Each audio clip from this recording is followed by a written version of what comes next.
Fala galerinha, belezinha? Então vamos aqui para mais um debate, digamos assim, mais uma prosa, mais uma conversa sensacional aqui na Liga Nerdola. E hoje a gente vai falar de apropriação cultural. Que diabo é isso? Mais um verborrete aí dos nossos amigos identitários que não tem o que fazer, mas seguindo sim aí os 10 mandamentos de Lenin: separe para conquistar, certo? Isole os grupos aí culturais, marginalizados para conseguir ali colocar e implementar seus pensamentos pseudo-marxistas, né? Para dominar o todo. Vamos hoje então falar aqui, certo? Que apropriação cultural não existe e não passa, certo? De uma ladainha identitária e ideológica, né, meu querido Omar? Exatamente. Oi, Noxicus, vocês estão bom? É claro. Pois é mais uma daquelas falácias que a gente adora trazer aqui. E por que não, né? Não dizer que é um modus operandi já da galera de jogar nessa carta da apropriação cultural, essa besteira. Tudo bem, a gente vai trazer alguns exemplos que são importantes, né, em relação à produção de cultura, quando você tem ou pertence àquele meio ao qual você está produzindo. É interessante, mas não é necessário, né? Não é necessário. Teremos também grandes exemplos aqui de obras que foram feitas por pessoas que não têm nada a ver com aquela cultura e deram muito certo. E é importante a gente trazer isso aqui para vocês, porque é uma carta, né, muito levantada, principalmente pela esquerda identitária que vive, né, dessas bolhas aí, e a gente acaba entendendo que, na verdade, não é a apropriação cultural em si que é o problema, e sim quem faz a apropriação cultural, né? Porque na hora deles se trajarem de índiozinhos, né, Georgeta, aí não tem problema, mas vamos traçar aqui uns parâmetros hoje. É isso aí, gente. Então, sejam bem-vindos a mais um vídeo aqui na Liga Nerdola. Ah, moleque! Bom, primeiramente eu queria trazer então a definição de apropriação cultural, certo? De acordo com o nosso querido Google. A apropriação cultural é o uso, por um grupo, de elementos de outra cultura, geralmente de um grupo minoritário ou marginalizado, de forma descontextualizada, desrespeitosa ou exploradora, sem o devido reconhecimento da origem e significado desses elementos para a cultura de origem. Ou seja, gente, é idiotice. É ali você tentar pegar e tornar vítimas certos grupos ali, seja minoritários ou marginalizados, e colocar eles dentro ali, certo, de uma bolha de não me toque, olha, você não pode falar desse grupo porque você não tem lugar de fala. De certa forma, aqui a apropriação cultural é um produto do lugar de fala e que simplesmente está resultando, gente, em um monte de coisa esquisita. Vocês já notaram que, por exemplo, o Predador deu uma modificada ali nos dread dele? Por quê? Porque não podia fazer ali referências aos estilos dos Rastafari, olha. É nesse nível, gente, é nesse nível que a gente tá falando aqui, aonde você teve algumas piadas com essa coisa da apropriação cultural no recente Tekken 8, aonde você tem ali a personagem Lily e a Azucena, uma é francesa, a outra ali é peruana, se eu não me engano. E aí, elas estão conversando e a Azucena simplesmente mistura um pote de café ali peruano com o chá francês dentro da mesma bebida. E aí a Lily responde: peraí, mas isso aí não é apropriação cultural? A gente não vai ser cancelada? E sabe o que a Azucena responde? Deixa de ser chata. Porque é isso, né, meu querido Omar? Não passa de uma chatice que não faz sentido, entendeu? E que, pasmem, isso está sendo algo que tá levando até mesmo a processos judiciais. Tem nego que leva pro tribunal o fato de um branco, por exemplo, tá usando dread. Na verdade, você falou, Georgeta, sobre o Predador. O Predador, ele parece um pouco as feministas modernas da quarta onda, né? Fisicamente, ele é bem parecido com essa galera aí. Sem falar que agora tem Predadora mulher, não tem? Sei lá como é que tá a situação. Com certeza ela é a heroína do filme, né? Não precisa nem ver que ela será uma Predador bom, né? Apenas por ser mulher. Porque essa é a lógica. Essa Naru não consegue arrancar o dente. Essa presa a Naru não arranca, não, né? Essa daí ela não vai conseguir arrancar porque tem o poder feminino grudando ali na gengiva, né? Mas, então, essa é uma questão assim, é uma questão de seletividade, né? É uma questão de seletividade porque a apropriação cultural, ela só importa quando ela ali atinge alguns grupos minoritários E quem está produzindo essa apropriação cultural, que é um termo, já é um termo progressista forte hoje, não deveria ser, mas foi apropriado pelo progressismo, mas só importa quando é algum expoente de alguma representação da extrema-direita ou algum militante que não pagou o pedágio correto. Essa é a realidade. Nós tivemos aí, né, todo o carnaval a gente tem a galera se vestindo de índiozinho. Você tem a Paola Oliveira, você tem a Anitta. A Anitta já foi cancelada, entre aspas, uma vez por isso. Mas aí quando vem, por exemplo, a Virgínia, que é alguém ali mais ligada ao bolsonarismo, aí o problema é um pouco mais grave. E é assim que funciona também nos filmes, nas séries, na música, né, essa seletividade idiota, o que desqualifica, né, o problema da apropriação cultural. Se fosse uma coisa realmente a ser levada a sério, a gente teria praticamente em todos os filmes, todas as obras, algum momento, alguma apropriação cultural. Porque quando você faz um filme, né, e você quer englobar multiculturas, você tem que entrar, né, em algumas práticas ali. Aí seria, né, uma coisa impossível de você sempre derrubar, né, nas obras. De repente, James Cameron também seria ali, né, acusado de apropriação cultural por descrever ali o planeta de Pandora, né, uma coisa ficciosa que também pega muita coisa dos índios e tal, e bem como outras obras não poderiam ser nunca reconhecidas, né, como coisas realmente incríveis, como foi o filme Apocalipto, do Mel Gibson. Mel Gibson, que é um cara ali, né, é um americano que tem algumas raízes ali escocesas, e se eu não me engano, tá? Eu não tenho certeza da origem dele, mas ele fez um filme incrível sobre os maias, né? Ali, que é o Apocalipto, aquele filme que é falado, inclusive, na língua nativa, é um dos melhores filmes nesse segmento, e ele não é, né? Ele não tem nas suas origens ali aquilo que está no filme, ele apenas estudou muito. Às vezes estudar faz com que você chegue muito próximo daquela cultura e faça filmes até melhor do que aquelas pessoas que se intitulam os apropriados para fazer um filme, como por exemplo a nossa querida Nia da Costa.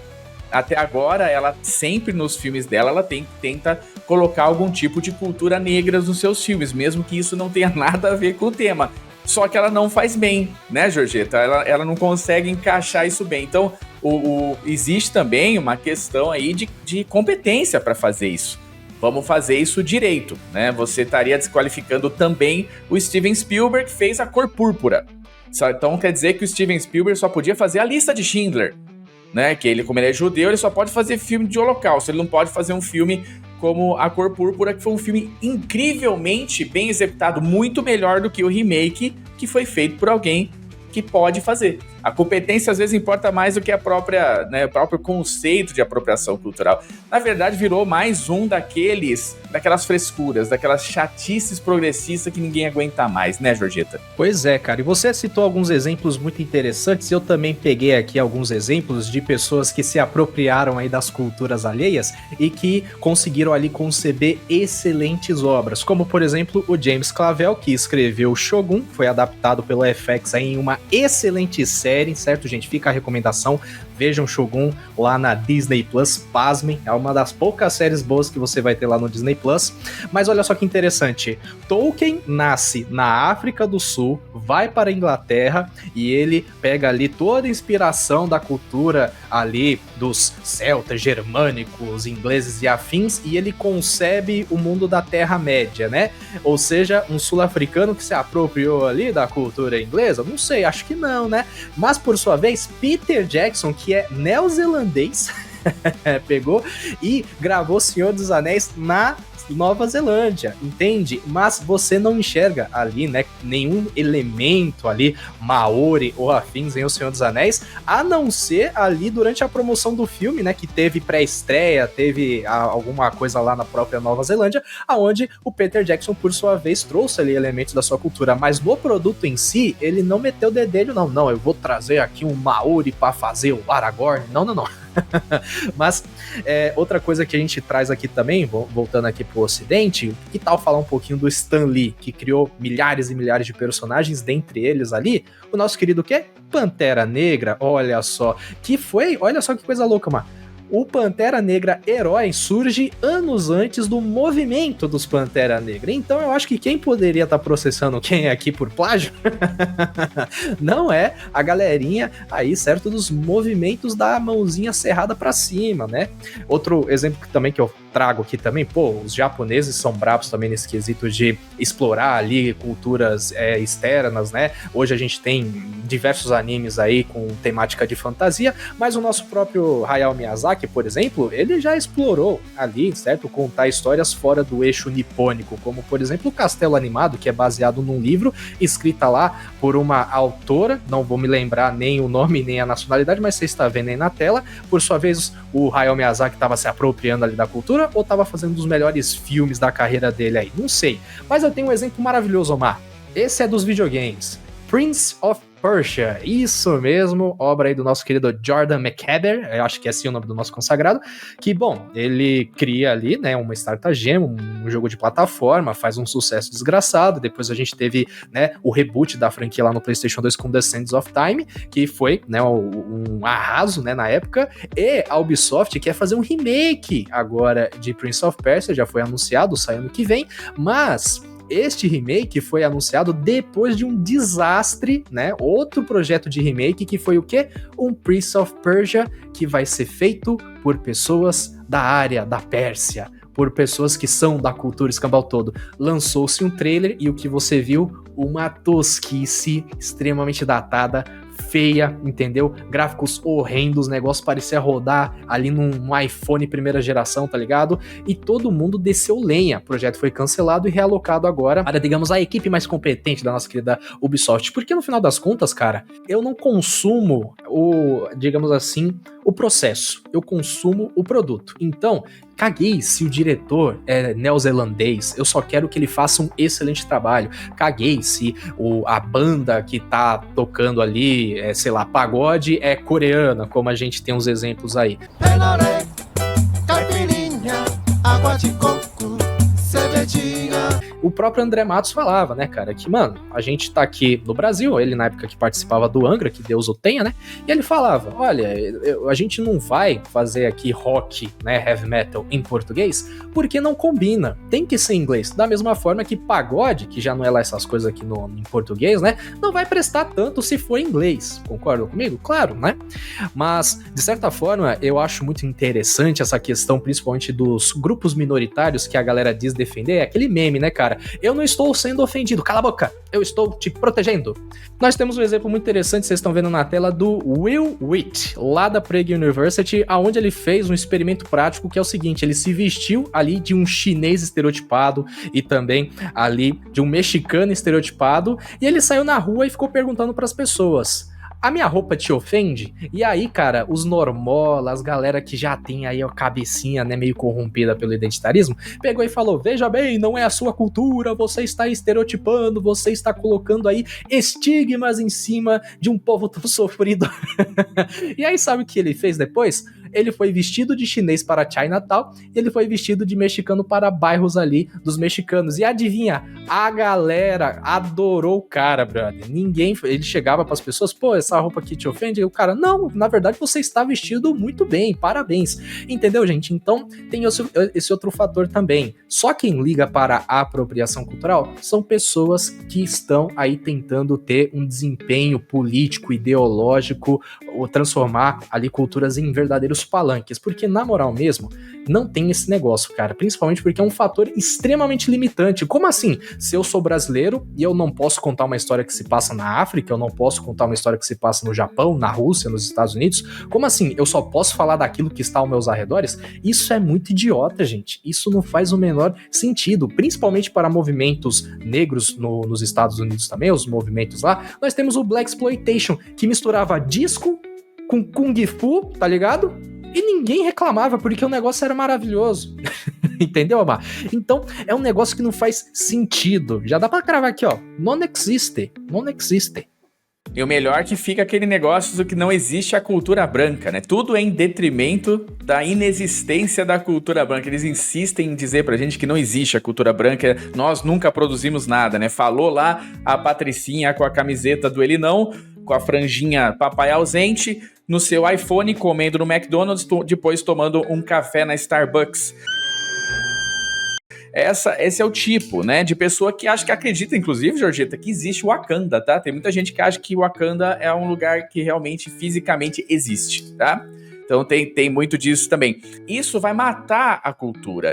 O que eles não entendem, o Georgeta trouxe pontualmente esse caso desse cara que vai na rua vestido ali com roupas, tal, demonstrar a cultura local, ele vai até os locais perguntar para as pessoas se elas se ofendem, depois ele faz a mesma pergunta para militantes. Normalmente ele vai, né, Georgeta, na frente de universidades, ali perguntar para universitários, que é a galera mais ideologizada, mais idiotizada, mais preocupada, né, com a apropriação cultural alheia, como se fosse uma coisa de extrema importância. Ele vai lá porque ele sabe que ali é o alvo dele. Ele tem certeza que ali a galera vai proteger aqueles que nem querem ser protegidos. Porque não tem o que ser protegido. Quando você traz a cultura, você não pertence àquela cultura. Você traz aquela cultura numa obra ou em alguma peça de teatro, alguma coisa assim, você está dando relevância àquela cultura. Ah, mas às vezes você está ridicularizando, fazendo piada. Você está dando relevância. A piada também é uma expressão artística. A piada, às vezes, levanta mais questionamentos sobre a cultura do que ali uma palestra séria. Você presta muito mais atenção numa piada, numa sketch de humor, às vezes, do que realmente numa coisa séria, porque é mais interessante a comédia em alguns segmentos, né? O Ryan Coogler acabou de fazer um filme, e ele é um cara, né, fortemente ligado aí à cultura, à diversidade em Hollywood. Ele só contrata atores negros, ele só contrata roteiristas negros, ele chega a ser quase que um idiota em algumas coisas. Só que ele é um bom diretor, como média, né? Ele já fez filmes excelentes aí e tal. Ele praticamente refez a franquia Rock, né? Com o Creed. Mas ele fez recentemente o Sinners, né? Que é um filme que foi muito aclamado, que é uma nova versão de Um Drink no Inferno modernizada aí. E ele junta no filme dele, né? Uma coisa que seria da cultura dele, né? Trazer um filme sobre o racis, sobre a escraves. Ele traz isso dentro de um filme com vampiros, que é um folclore europeu. Então, ele não poderia trazer o folclore europeu, ele tinha que fazer sempre um filme com coisas africanas, com folclores africanos. E isso também é um erro, de você se limitar, né? Limitar a arte, não poder fazer esse cruzamento entre várias culturas, que é super legal, sempre dá certo. Nesse filme deu muito certo, porque tem até lá uma personagem que ela é bem legal, ela é bem interessante, que ela estuda magia negra, essas coisas assim, e ela meio que já desmistifica que aquilo ali é um ser diferente, é um ser mitológico. Sem ela, talvez eles não teriam poder de reação. É legal essa ideia. E ainda cruza com o blues, né, com um pouco de funk, music também, é umas coisas bem legais aí desse filme. E tudo isso misturado. Então, mas por que isso não pesa pro Ryan Coogler? Porque ele é uma minoria, ele é um cara, um esquerdista, né? A gente pode chamar de tudo que a gente já conhece aí. Então a galera não ataca ele, porque ele está juntando na cultura negra, sendo negro, fazendo ali o filme sobre outras culturas. Aí não tem problema. Se fosse do contrário, se fosse um diretor europeu fazendo um filme somente com elenco preto e tal, ele teria problema, porque aí ele está apropriando, né, fazendo apropriação cultural. É assim que funciona a cabeça desses dementes, né, porque só pode um lado. É tudo sobre isso, né? Tudo que a gente vê, né, no identitarismo é sobre lados, não é sobre realmente o fato. A apropriação cultural em si não importa para ninguém, todo mundo tá cagando para isso, de certa forma. E ela até é importante, até o Georgeta, se a gente achar um trecho aqui, que é que o Denzel Washington, ele fala uma coisa muito interessante, eu não lembro que filme que ele fez, e ele fala sobre ali a cultura da chapinha, né, nas mulheres negras, tal, o cheiro, ele fala ali, é uma coisa muito interessante. Isso aqui vai, inclusive, contra a nossa argumentação aqui, porque ele explana tão bem o Denzel, nesse vídeo, que ele consegue trazer pra gente que algumas coisas realmente é inerente à cultura e não à cor. Isso que ele deixa bem claro. E não é a cor. E isso é uma coisa que é legal nessa guerra cultural aí. Não é em relação à cor, e sim à cultura. Assim como os judeus. Mas hoje é assim, né? Você vê uma esquerda identitária, né? Aí os feministas se apossando do discurso para falar mal de Israel, umas coisas assim, sem nem saber o que está acontecendo e protegendo um sistema amplamente opressor, como é o caso do Irã. Tudo é uma mistura doente que a gente tem na sociedade hoje, que isso reflete na cultura. Isso acaba refletindo aí na cultura e é uma grande hipocrisia, porque ninguém está preocupado com isso. A gente quer produto bem feito. O Prince of Persia vai ser feito por Persia. Cara, isso pode ser uma porcaria por isso. Justamente por isso. Porque você também precisa ter uma visão ampla, porque são consumidores que vão comprar. Não é um filme que nem aqui no filme nacional, que você não vai vender pra ninguém, então você faz a porcaria que quiser. Você tem que pensar que um público vai comprar aquilo. Então precisa também de vozes que culturalmente sabe que aquele produto vai vender ou não. Não é assim que funciona? A cultura é muito mais do que apenas o passado das pessoas. A cultura é o presente também. É interessante isso, né, Jorgeta? Exatamente. E aí, uma coisa muito interessante que aconteceu recentemente, por que a gente está falando de apropriação cultural? É por causa do Twitter. Rapaziada. Lá recentemente, né, uma persona não grata, né, que a gente não vai citar o nome aqui, de Pedro Jordão, né?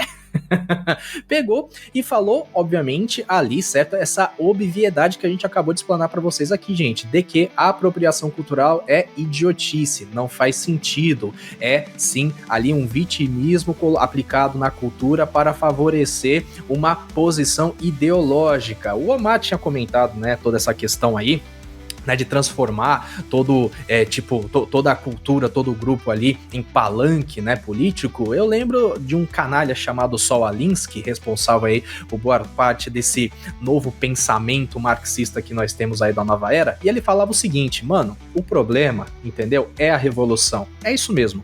Você deixar as coisas desorganizadas, arbitrárias, abstratas, tudo uma bagunça, favorece, entendeu? Ali o discurso marxista-leninista que você possa imaginar. Mas o nosso querido Pedro Jordão tinha falado isso por conta de um colega nosso aí, né? O artista da vez, que é o nosso querido Bruno Mars, né? Que inclusive eu achava que ele era brasileiro quando eu conheci ele há 20 mil anos atrás, tá ligado? Falei assim, pô, Bruno? Americano chamado Bruno, entendeu? Que é isso, tá ligado? Mas recentemente o Bruno Mars, né, teve aí uma participação, a collab, eu não entendi muito bem, mas em suma ele fez ali uma apropriação cultural dos movimentos funk, carioca e o escambau todo aí, teve alguma coisa a ver com Fortnite também, e resultado, a galerinha que não tem o que fazer foi lá cancelar o Bruno Mars e também cancelar o nosso querido Pedro Jordão aí, certo? Por conta dos seus posicionamentos claros. O Bruno Mars é um artista, gente, pelo amor de Deus, o artista não pode ter fronteiras no que tange ali suas influências musicais, nas suas letras, ali nos instrumentos que ele vai estar utilizando. Pelo amor de Deus, cara, é como eu falei pra vocês. É uma tolice, entendeu? Esse negócio de apropriação cultural. Mas, em suma, né, o nosso querido mestrão, só pra dar aquela salientada, ele escolheu a galera dele, entendeu? Agora, se ele tá sendo criticado ali pelo pessoal que tá do outro lado do muro, me desculpa, mas é porque essa galera é meio que dono do muro, entendeu? Então, rapaz, não posso fazer nada com o Humpty Dumpty que não quer descer do muro, certo? Eu acho que meio que bateu no teto ali no nosso querido woke de centro, né, Jorgeta? Nosso querido woke de centro ali acabou encontrando o que ele procurava, né? Se ele queria esse público, ele encontrou. Se eles vão abraçá-lo futuramente, ele vai ter que atacar a Liga Nerdola, né, de maneira sempre espantálica de novo, para poder reerguer a amizade com a galerinha. A gente vai ver muito em breve, vai sair Quarteto Fantástico, a gente sabe que ele vai defender com unhas e dentes tanto a surfista como eu quero te amar, como a nossa querida Mary Sue Richards, né, que virá nesse filme. Com certeza vai ser o próximo ataque aí que ele já deve estar planejando com os seus 150 roteiristas de PJ. Mas é assim, né? O Bruno Mars, eles deviam agradecer ao Bruno Mars, né? De salientar o funk, pô. Uma das piores culturas musicais do mundo é o funk brasileiro. Leva o nome de funk, que já é um absurdo, né? Que funk music é uma boa música, né? Americana, inclusive, né? Culturalmente de negros. E a gente sabe que ele tinha que agradecer, já que ele fez uma homenagem ao funk brasileiro. Pô, obrigado, Bruno, por salientar Fezes, que é essa porcaria de funk brasileiro. Desculpa se você gosta, mas é Fezes, não tem o que a gente falar. E o cara vai lá e ainda toma pancada nas redes sociais por defender essa porcaria. Pois é que nem a Lady Gaga, né, Jorgeto? Quando vestiu lá a bandeira do Brasil, já ligaram ela ao Bolsonaro. Bolsonaro é norte, Bolsonaro é nordeste. Aí a galera acreditou que era isso mesmo, porque assim, a guerra ela não é sobre o que você está fazendo e sobre quem. Tudo é sobre quem. Não tem nada sobre o motivo, a fundamentação, por que agora, né, o Léo Lins vem sendo atropelado por alguns militontos que se julgam comediantes, porque o Léo Lins não fez.